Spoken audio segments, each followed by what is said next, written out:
This is an interesting one for people going on holiday in December, and that is some babies. Why do some babies hate car seats?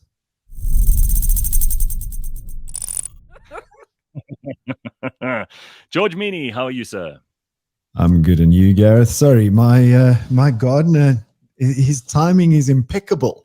I was like just about to click on the link, and the doorbell rang. Oh, wow. Okay. Hello. At least he wasn't mowing the lawn at the same time. Otherwise, we wouldn't be able to hear you. So, George, what do we got this week? Let's get to it.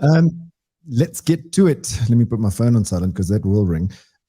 So the first thing is, ICE vehicles or internal combustion engine vehicles have battled and not been able to reach the under 2 second 0 to 100 kilometers per hour race to 100 k's an hour. So, you get supercars, hypercars, and they're doing in the 3 seconds.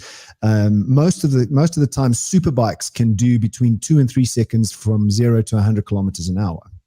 But ever since the advent of electric vehicles, this time from 0 to 100 has come way down. I mean, with the Model S, that the Plaid that's just been released by Elon Musk, he was able to get the car to do 0 to 100, I think, in about 2 seconds, just under 2 seconds. But there's another car that's taken the record, and that is this car by the name of a Batista. And this is what it looks like. It's called a Batista. Oh. This car company was actually formed in 1930, but they've just designed and developed a fully electric, battery electric hypercar, which is this Batista. Beautiful. Looks good. Very, very It's like a really nice car. I like it. This Batista can do 0 to 100 kilometers an hour in 1.8 seconds. Sure. Now that's fast. I mean, I don't know the fastest car you've been in, Gareth, but that's fast.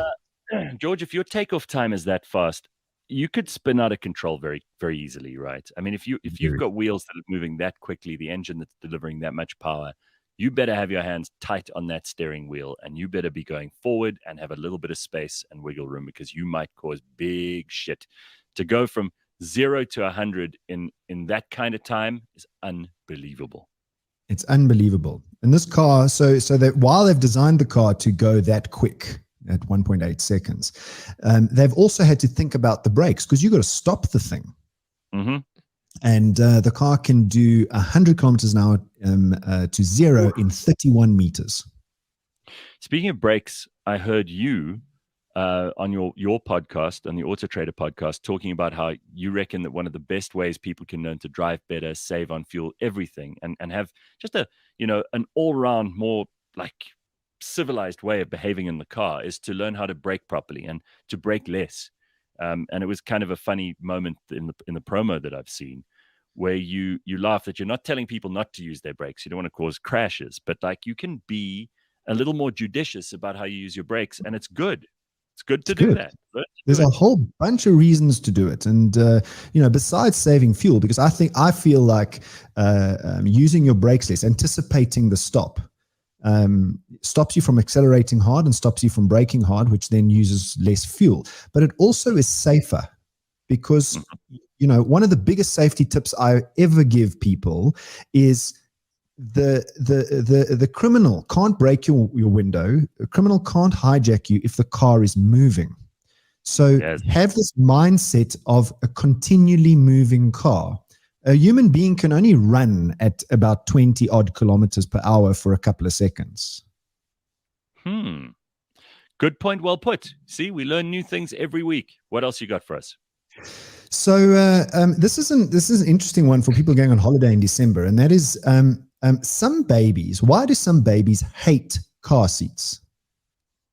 They're uncomfortable? Yeah, so they've done a little bit of research around this, and it turns out that it's not uncommon. I mean, babies are human beings. They're just ones that can't communicate properly. They haven't really developed, so they can't express what's wrong. And a lot of the time, it turns out that the car seat has been improperly installed. That the child gets motion sickness or gets bored. That's why they cry so much in the back, in the car seat, right? If the child's eaten food recently, the car ride and the tight belts can make their stomach upset. You don't want that. Mm-hmm. And many parents put a child in a car seat, and because they're strapped in and they can't move, it's a recipe for just leaving them alone. The child still has to be stimulated and not be bored. Yes. Okay. These are all good points. Yeah, I don't care because I don't have children, but I feel sorry.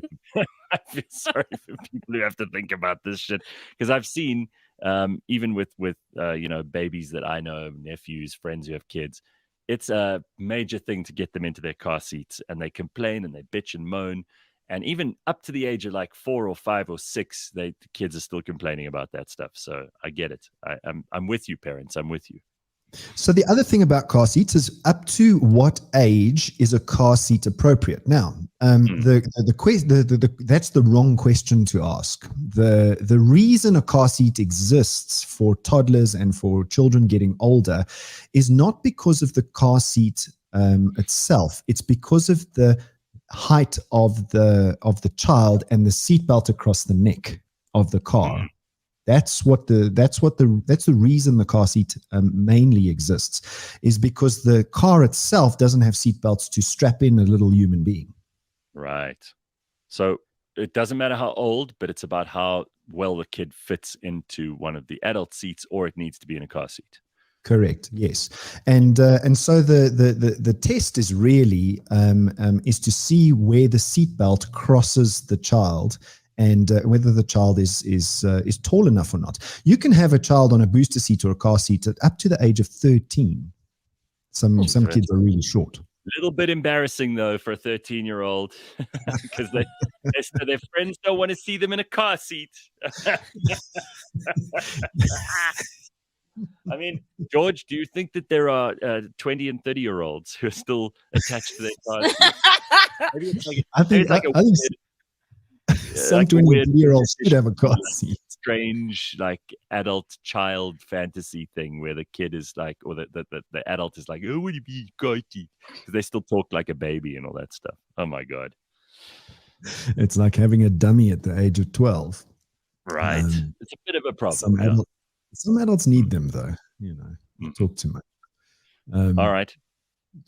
And then finally, this Lada was modified by a crowd called Garreth 54. This was just an interesting YouTube video, and I can post the link, but I'll show you some photographs. But what they did with this Lada is they put 4 steering wheels in the car. Okay? And it was just a fun project for these 4 crazy guys. And each steering wheel controlled 1 wheel. And they thought, well, this is going to be an exercise of teamwork. Let's see if we can get this car to actually drive through a slalom around a track. And they failed dismally, proving that human beings just can't work together. What a mess. So they could not, with each of the wheels being in control of one person, there was no way the 4 of them could get it to work properly. I'm not surprised. They crashed this car in the bushes. They almost turned it upside down. It was, if you watch the YouTube video, it is an absolute laugh. So I'll post the link to the actual video itself. But it just proves, human beings working together, very difficult thing to get right. All right, everybody, have a happy weekend. We will see you on Monday morning, bright and early. Be good. If you're not, take photos. We will see you then. Cheers.